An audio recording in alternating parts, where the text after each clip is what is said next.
morning and welcome to Grace City Christian Church. I am Pastor Kevin Carlson, the founding pastor of this outfit here, coming to you from our facility at the Red Mountain Plaza on Ellsworth and Main, just east of the 202 freeway.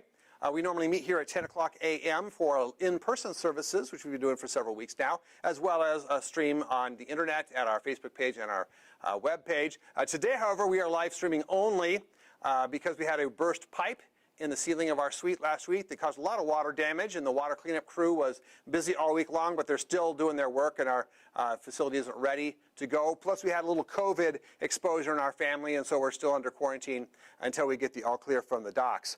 We are doing a series at our church out of the Gospel of Mark over the life of Jesus. Mark's the oldest gospel, the first one written, and it gives us sort of an action-packed and to-the-point account of the life of Jesus. Each day, we're reading just a little bit out of the Gospel of Mark in a daily reading plan, which I've included on our Facebook page pinned to the top. I invite you to join us, reading a little bit from the life of Jesus every day. Some days, like today, it's 3 verses. Other days, it's a whole chapter. It's a real easy way to read a little bit of God's Word every day. Today's reading from Mark 11, verses 12 through 14. Let's read this together. The next morning, as they were leaving Bethany, Jesus was hungry. He noticed a fig tree in full leaf a little way off, so he went over to see if he could find any figs. But there were only leaves because it was too early in the season for fruit. Then Jesus said to the tree, "May no one ever eat your fruit again." And the disciples heard him say it. Jesus was hungry. He wanted fruit, but left disappointed. Can you relate? I think a lot of us can. A lot of us are hungry for normal life to resume. We're hungry for peace in our communities and in our nation. But we're also hungry for justice. We see people all across our country peacefully protesting for justice. We see some protests become angry. We see violence explode in some of our largest cities. We see others who see this merely as an opportunity to burn and loot their own communities. How can I not address this from a Christian perspective? Yet, what can I, with my limited experience and perspective, say that would have any authority about this? How can I help those who are looking to God for answers? I realized what I needed to do was to bring in an expert, someone whose credentials were above reproach, someone whose authority to speak into our national and personal moment was unquestioned. I decided to bring in MLK Jr. In the summer of 1963, when I was just a baby, MLK was invited to Birmingham, Alabama, to protest the racial segregation laws that were a source of great injustice. While there, he took part in a peaceful parade that was a protest, arrested for parading without a permit, and thrown into the Birmingham jail. While locked up in the jail, he decided to take the time to write a letter that was a response to criticism he had received from some local religious leaders. Now, as I read over this letter, it just occurred to me that this letter wasn't just for his time, but he was writing to us in our time today. So I think you'll find this letter that I'm going to read to you very helpful and informative as we shape our own thoughts and opinions about what's happening in our world today. Now, I have edited this letter both for brevity and to remove some of the local that would have little meaning to a modern audience. All the words, however, remain Dr. King's. Out of respect to Dr. King, I've decided not to change any of the language, even some of the words that we today consider offensive.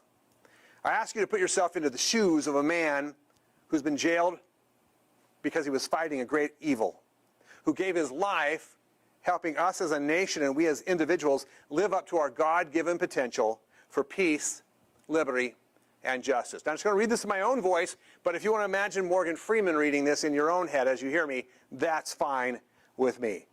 Here now is the letter from the Birmingham jail written August 1st, 1963 by Martin Luther King, Jr. While confined here in Birmingham City Jail, I came across your recent statement calling our present activities unwise and untimely. Seldom, if ever, do I pause to answer criticism of my work and ideas. If I sought to answer all the criticisms that crossed my desk, my secretaries would be engaged in little else in the course of the day, and I would have no time for constructive work. But since I feel that you are men of genuine goodwill, and your criticisms are sincerely set forth, I would like to answer your statement in what I hope will be patient and reasonable terms. I think I should give the reason for my being in Birmingham, since you have been influenced by the argument of outsiders coming in. I am here, along with several members of my staff, because we were invited here. I am here because I have basic organizational ties here. Beyond this, I am in Birmingham because injustice is here. Moreover, I am cognizant of the interrelatedness of all communities and all states. I cannot sit by idly in Atlanta and not be concerned about what happens in Birmingham. Injustice anywhere is a threat to justice everywhere. We are caught in an inescapable network of mutuality, tied in a single garment of destiny. Whatever affects one directs all indirectly. Never again can we afford to live with the narrow provincial outside agitator idea. Anyone who lives inside the United States can never be considered an outsider. You deplore the demonstrations that are presently taking place in Birmingham, but I'm sorry that your statements did not express a similar concern for the conditions that brought the demonstrations into being. I am sure that each of you would want to go beyond the superficial social analyst who looks merely at effects and does not grapple with the underlying causes. I would not hesitate to say that it is unfortunate that so-called demonstrations are taking place in Birmingham at this time. But I would say in more emphatic terms that it is even more unfortunate that the white power structure of this city left the Negro community with no alternative. There can be no gainsaying of the fact that racial injustice engulfs this community. Birmingham is probably the most thoroughly segregated city in the United States.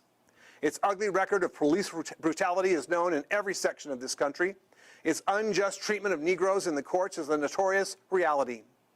There have been more unsolved bombings of Negro homes and churches in Birmingham than in any other city in this nation. These are the hard, brutal, and unbelievable facts. On the basis of them, Negro leaders sought to negotiate with city fathers. But the political leaders consistently refused to engage in good faith negotiation. Then came the opportunity last September to talk with some of the local leaders of the economic community.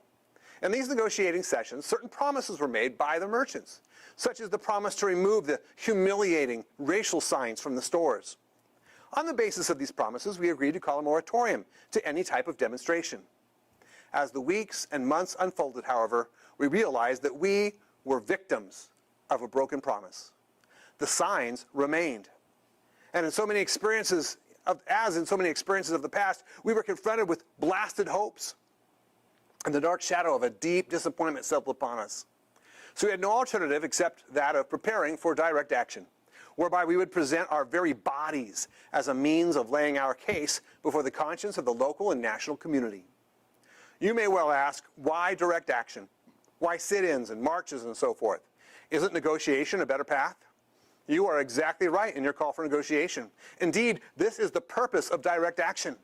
Nonviolent direct action seeks to create such a crisis and establish such creative tension that a community that has consistently refused to negotiate is forced to confront the issue. It seeks so to dramatize the issue that it can no longer be ignored. I just referred to the creation of tension as part of the work of the nonviolent resistor. This may sound rather shocking, but I must confess that I am not afraid of the word tension. I have earnestly worked and preached against violent tension, but there is a type of constructive nonviolent tension that is necessary for growth. The purpose of direct action is to create a situation so crisis-packed that it will inevitably open the door to negotiation. We therefore concur with you in your call for negotiation. Too long has our beloved Southland been bogged down in the tragic attempt to live in monologue rather than dialogue. My friends, I must say to you that we have not made a single gain in civil rights without determined legal and nonviolent pressure. History is the long and tragic story of the fact that privileged groups seldom give up their privileges voluntarily. Individuals may see the moral light and voluntarily give up their unjust posture, but as Reinhold Niebuhr has reminded us, groups are more immoral than individuals. We know through painful experience that freedom is never voluntarily given by the oppressor. It must be demanded by the oppressed. Frankly, I've never yet engaged in a direct action movement that was well-timed, according to the timetable of those who have not suffered unduly from the disease of segregation. For years now, I have heard the word wait. It rings in the ear of every Negro with a piercing familiarity. This wait has almost always meant never. We must come to see with the distinguished jurists of yesterday that justice too long delayed is justice denied. We have waited more than 340 years for our God-given and constitutional rights. The nations of Asia and Africa are moving with jet-like speed toward the goal of political independence, and we still creep at horse and buggy pace toward the gaining of a cup of coffee at a lunch counter. I guess it's easy for those who have never felt the stinging darts of segregation to say, wait.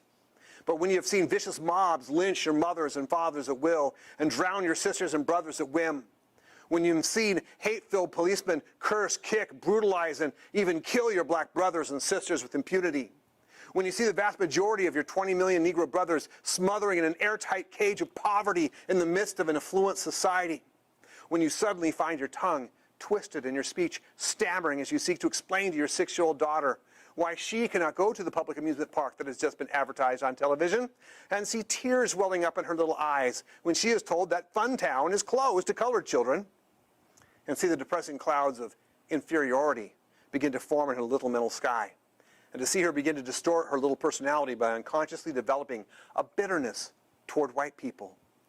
When you have to concoct an answer for a 5-year-old son asking in agonizing pathos, Daddy, why do white people treat colored people so mean?